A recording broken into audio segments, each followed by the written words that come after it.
day one of free agency. Look, we went over some topics, right? But when we finished recording, yesterday, I believe we finished recording at like what time? They like 2? It was like 2 o'clock. Yeah. So when we finished recording, there was obviously a lot more information, which is why we're here to talk about it day one. So not we're not talking about free agency in day two in this video. We're gonna do it in another video. So make sure you go check that one out too. But we're gonna start off with day one. We're gonna start off with the topics that we didn't mention, and we're gonna put them all in one video, so we don't have to upload like 5 different videos today, and then like another 7 of whatever happened or 8, however many happened today. So we don't gotta upload like a good 15 videos, because that's a pain. So we're gonna do it all in this video. So you know what, Nate? Let's start off with you know what? Let me start. I want to go with the one that I thought was the most significant, okay, of day one. I'm gonna go with Trey Hedrickson. I think Trey Hedrickson was the most significant one. And I'm gonna tell you what. We talking about Trey Hedrickson, Nate, okay? On a New Orleans Saints defense who had a pretty good defense this year, you know what I'm saying? Last year they had a pretty good defense. And Trey Hedrickson, I think, was very, very underrated. We talking about a guy who had 13 and a half sacks. He didn't make no Pro Bowl. Trey Hedrickson, I think, was very underrated last year. I think he got to the quarterback in a great amount of times, and I just think he was very underrated. And Trey Hedrickson is now part of the Cincinnati Bengals, Nate. Okay, Trey Hedrickson is now a Cincinnati Bengals. So let me find the article right now, and we will talk about it. So he has signed a 4-year, $60 million contract. This was reported by Tom Pelissero and Ian Rappaport, NFL Network insiders. And the writer for this was Grant Gordon, NFL.com digital content editor. So you know what, Nate? Let me start off with that too. Okay, let me start off with this contract right here. He has 32 million across the first 2 seasons. Um, and Hendrickson, I'm gonna be honest with you, Nate. Again, I'm gonna say it one more time. I think he was probably the most underrated player this year. Didn't make an All Pro. He didn't make a Pro Bowl, and he had 13 and a half sacks. Okay, now obviously I'm not saying he's the best defensive end. That's not what I'm saying. That was the guy I wanted the Vikings to get. And now since he's off the board, now your boy's kind of a little upset. Okay, because now we can't get nobody we can't get no defensive end. You guys are so strong on they're so strong on defensive ends, on drafting a defensive end, but they're not willing to get one in free agency. You know what I'm saying? Now I understand we don't have a lot of cap space, and a lot of other teams do, like the Bengals. Which, by the way, congratulations to the Cincinnati Bengals and congratulations to Trey Hedrickson on the new contract. But yeah, as a Vikings fan, I'm kind of upset. But I want to talk about this as an analyst fan, as if I was like never a fan of anybody. This is a good move for the Bengals. After Carlos Dunlap. After Carlos Dunlap left, you kind of looked at the defensive line. You were like, besides Geno Atkins, what else do we have left, really? Now you just added Trey Hedrickson. Trey Hedrickson, I think, can do a lot of great things for the Cincinnati Bengals. I think if Joe Burrow gets healthy, I think that's definitely going to help them as well. They got a decent cornerback group.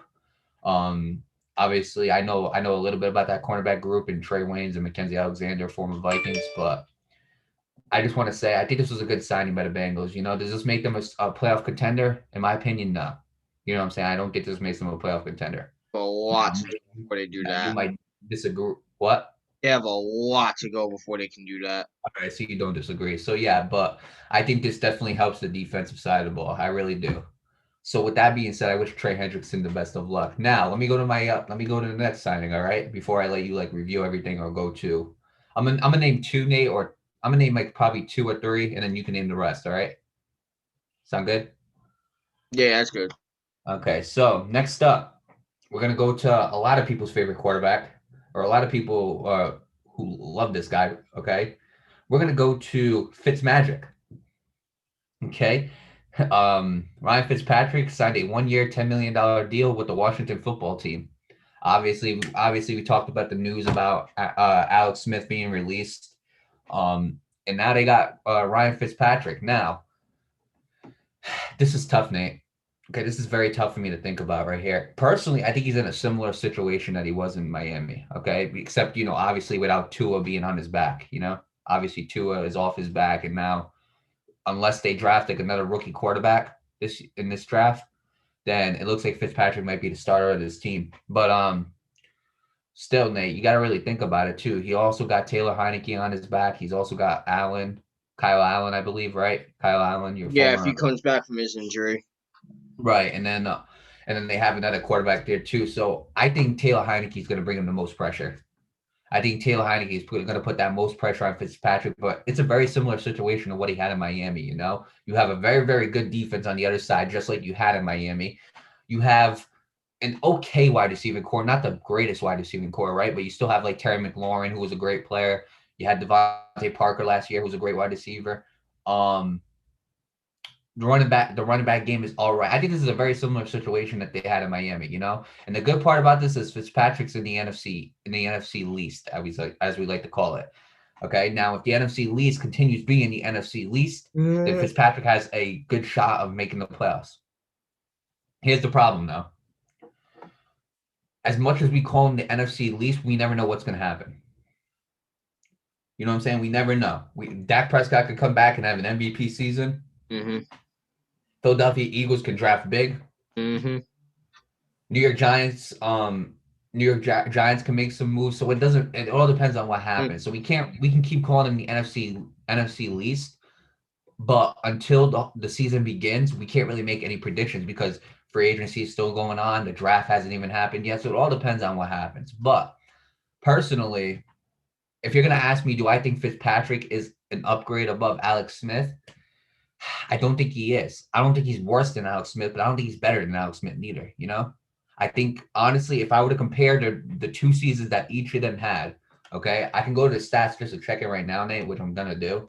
I'll start with Alex Smith. Alex Smith went so last season. Alex Smith, God, you're really gonna make me go to a what? Alex Smith had a 66% completion percentage. He had 6 TDs and he had, I believe, I want to say he had, hang on, I'm looking at it right now. He had 6 TDs and he had 8 interceptions. Okay. Ryan Fitzpatrick had, I'm looking at it right now. Sorry, I'm taking a break, but Ryan Fitzpatrick this last season had 13 TDs with 8 interceptions. So if you really want to think about it, Nate, people can call it an. I personally think if you look at stat wise, it's an upgrade. But if you look at the quarterbacks in general, I don't think it is. You know, I just don't think it's really that big of an upgrade. You get Ryan Fitzpatrick. He's been in the league for a very, very long time. You know, he's a very lovable guy. A lot of people love him as a teammate. A lot of former teammates love him. I remember when he was with the Buccaneers and he was wearing I forgot who's like swag he was wearing, but he was kind of looking a little bit drippy. No lie, dude with his sunglasses and his slick back hair, and he kind of looked like Conor McGregor a little bit. But I got you. This is what he looked like in case you guys are wondering. Yeah, yeah, he looks a little that's bit like swaggy. Conor McGregor. But But honestly, I just don't think it's a big upgrade. You know what I'm saying? You can't look at it and be like, "Oh, Ryan Fitzpatrick's going to be the guy to take the Washington football team to the promise." No, it's not going to be that way. You know what I'm saying? I think he only goes 1 year in Washington. That's my opinion. Okay, that's my opinion personally. And so those are like two of the most important signings I think for me personally. And obviously, there's 3 more signings which Nate's going to go over. And obviously, you know, we didn't mention other signings that you guys are probably thinking of for this first day, but I'm gonna let Nate talk about those. But personally, I think those two signings, I think the reason why they're most important is because as for the first one, I believe that Trey Hedrickson was a very underrated player this year, and I believe that really helps the Bengals defense. And as for the second one with Ryan Fitzpatrick, I believe it kind of answers a question to how is Washington gonna move on from Alex Smith? So with that being said, you know, congratulations to both players on their new deals. I wish them the best of luck on their new teams, and I'll pass it on to you, Nate. Yeah, yeah. First of all, congratulations to both players, and I wish them the best of luck. I absolutely agree with both of them, so I'm not really gonna touch up too much on them. But what I will touch up on the first signing, we got Rob Gronkowski as he has returned to Tampa Bay on a 1 year, $10 million deal, which, to be fair, I think is a pretty big steal. Given who Rob Gronkowski is. This was reported by Ian Rappaport and written by Grant Gordon, the same person who wrote the last couple of articles. So, um, yeah, Mario, let me touch up on this a little bit. First of all, obviously, congratulations to Rob Gronkowski. That's Tom Brady's best friend right there. You know what I mean? It ain't the same. ain't the same duo without Gronk. But look, I know a lot of people are like, "Oh, well, Gronk ain't the same," and yeah, you're right, he isn't, but he's still a key piece of this team. I at the beginning of the year it was like, you can kind of see he should have stayed retired, but then the year started going on, then he started to pick up the pace, just like the rest of the team. Remember at the beginning of the year, the team wasn't playing all that good, and the second half rolls around and they become the best team in football. So, and Rob Gronkowski was one of those players that had like a off year and then just turned it around mid season and just went um and put his foot on the gas and never let off. And you also got to remember, Rob Gronkowski was a key factor as to why the Bucks won that Super Bowl. Remember, he had two touchdown catches and all that. So I mean, without Gronk, who knows? Who knows? The Bucks could have won the Super Bowl. I can't tell you that, but um, with that being said, I think this is a great move by the Tampa Bay Buccaneers. Obviously, they're not going to sign him to a big deal because, like I said before, I mean, some could argue his age, some can argue that he's injury prone or whatever. But personally, my argument is like I've been saying for a while now: the Bucks don't play in a big market, so they gotta utilize their assets to the best of their ability. So with that being said, I wish Rob Gronkowski the best of luck in Tampa Bay, and not too much luck for the Bucks. You already know why. I don't even need to say it anymore, but I do wish him the best of luck nonetheless. Now let me get to the other one. It's Jameis Winston. Hang on a second, guys. Uh, Hold on. Jameis Winston's coming back to the Saints on a 1 year, $12 million deal, I believe it is. It is, yeah, it is 12 million. It is $12 million. It has a $4.5 million signing bonus and $1 million guaranteed. This was also written by Grant Gordon. So and this was also reported by Ian Rappaport as well. So yeah, I mean, I said it yesterday. It's all going to come down to who performs better. And Sean Payton, I remember reading something on the Bleacher Report yesterday on Facebook. He even said it. Taysom Hill and Jameis Winston are gonna fight for the spot, or not actually fight for it. They're gonna compete for it. That's how I wanted to say it. But I think we get that. I mean, I don't yeah, think Taysom some Hill and so Jameis Winston are gonna throw well fists so. at each other. I mean, some people might quite literally take what I say, but I get what you're anyway, saying. um, yeah, man, it's all gonna come down to who competes better in the practice, and I'm sure Sean Payton didn't want to make a choice right away because he doesn't know how both players are gonna turn out. And it's even true when they compete in practice and you look at them and say, all right, this dude is the guy we want. You still don't know if he's gonna be that guy. So I do wish Jameis Winston the best of luck. Can he turn around? Absolutely. Who's to say he can't turn his career around? I mean, he had a few snaps in New Orleans a couple of times this year. And he actually looked pretty good. He looked like he was turning it around. He had a 56-yard bomb in that playoff game against the Bucks. That must have felt nice for him at least. But who knows? Maybe he gets the starting job and he doesn't disappoint this season. And I hope he doesn't. I know he's with a division rival of mine, and I don't wish him too much luck, but I still wish him the best of luck anyways because we that's what we do here. But yeah, I mean, I can see him turning it around in New Orleans. They have a pretty good team, and it's a good team for him to work with. So with that being said, I do wish him the best of luck in New Orleans, and best of luck to Taysom Hill as well. So because we still don't know who's going to get that starting job. So with that being said, let me tell you the last player is Matt Judon. He is going to the Patriots on a hang on a second. He is signing with the Patriots on a 4 year, $56 million deal. I'm on the ESPN website, so it is reported by ESPN and Adam Schefter. Um, the deal has a $32 million guaranteed, so that's a pretty big one. So you know what, Mario, you're better at analyzing defense than I am, so I'll let you start off first with that one. Yeah, well, I mean, first off, congratulations to Matt Judon. He had a very good career with the Ravens. I'm gonna get his stats right now because I don't know them off the top of my head. Um, hang on.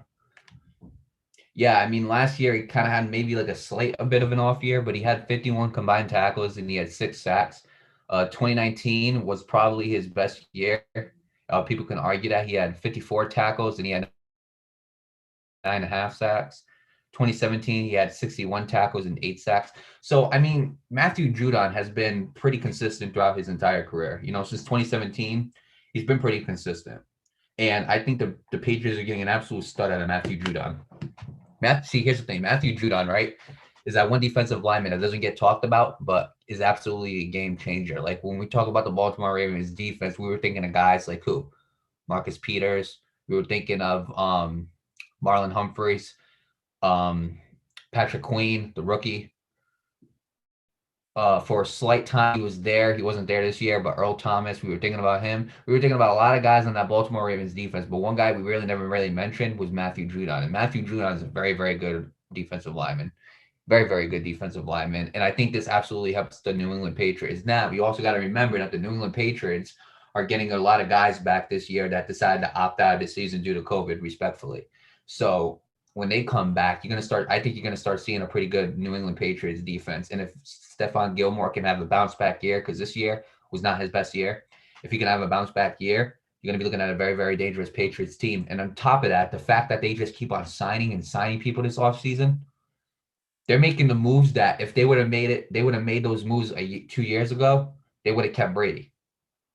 It's turning into that. I think if they would have made these moves a couple years ago, I think Brady could have stayed as a New England Patriot, to be honest with you. Because if you look at it, even Cam Newton, if you look at them, they didn't have the tools that they needed to actually succeed. They just didn't have those tools. So I mean, when you really think about it, I think the New England Patriots absolutely hit a home run with Matthew Judon. I think he's going to end up having that same production value in New England, and I do wish him the best of luck. And I wish New England Patriots the best of luck as well. Yeah, as do I. Congratulations to him and the Patriots. Yeah, man, going back to the whole moves yesterday, that was big. They signed like 6 players, gave them over like 2+ years. Some of them were a little over 50 mil, some of them were a little over 30 mil. Bill Belichick isn't playing around. He thought he had it right with the first time, but he said, "Nah, I ain't got it right. Let me fix this and let me go big with it too." Well, You I'll also say got this to too. I'll say this too. Let me backtrack on one thing that I said. I think if they would have signed Brady to one more year, right, and given the money that he wanted, which was probably like what, $30 million, because that's what he was getting paid in Tampa when he first got that deal. yeah, something like that. They don't afford all of this. You know what I'm saying? Yeah. So Patriots, while a lot of like, don't get me wrong, if you were to keep first of all, keeping Tom Brady in the situation that he was with the players that he had, it wasn't going to work out. It wasn't going to win you another Super Bowl. I'm telling you that right now. So they were probably thinking, all right, move into the future. We save a lot of money by not re-signing Brady. Unfortunately, he's going to have to walk, but we save a lot of money without re-signing Brady. Give it this 1 year. Belichick probably knew that this year there were going to be a lot of guys dropping, and then the year after, then we start really building it up, and they're building it. They really are. I think this is Bill Belichick's last stint. I'm going to be honest with you, Nate. This is Bill Belichick's, I think, last chance in New England. He's giving it one more chance. And I think this is why he's going this aggressive. Because I'm going to be honest with you, I have never seen Bill Belichick become this aggressive. No, I haven't either. But and you guys also got to remember, not only is Bill Belichick the head coach of the Patriots, he's also the general manager. That's something a lot of Right. people tend to forget about Bill Belichick. But it's something that I remember because my dad mentions it a lot. But just to keep that in mind, you guys, that it's very rare to see um a coach also be a general manager. With me personally, I think you should choose one or the other. But Bill Belichick is just Bill Belichick. He knows what he's doing, and just give him both sides. Damn it, he's the damn greatest coach of all time. But yeah, man, I absolutely agree. I think I was just thinking about that the other day too. I'm like, man, what if this fails? What's gonna happen to Bill? And it's just like if Bill does get fired, like what happens next? Not only did they just lose the greatest quarterback of all time, but they lost the greatest coach of all time within 2 years. If that happens within a span of 3 years, what's the next moving forward? But those are questions that I hope don't get answered. Hope that don't get answered soon enough. So with that being said, I do wish the New England Patriots the best of luck moving forward. Um, and with that being said, that is day 1 of the NFL free agency.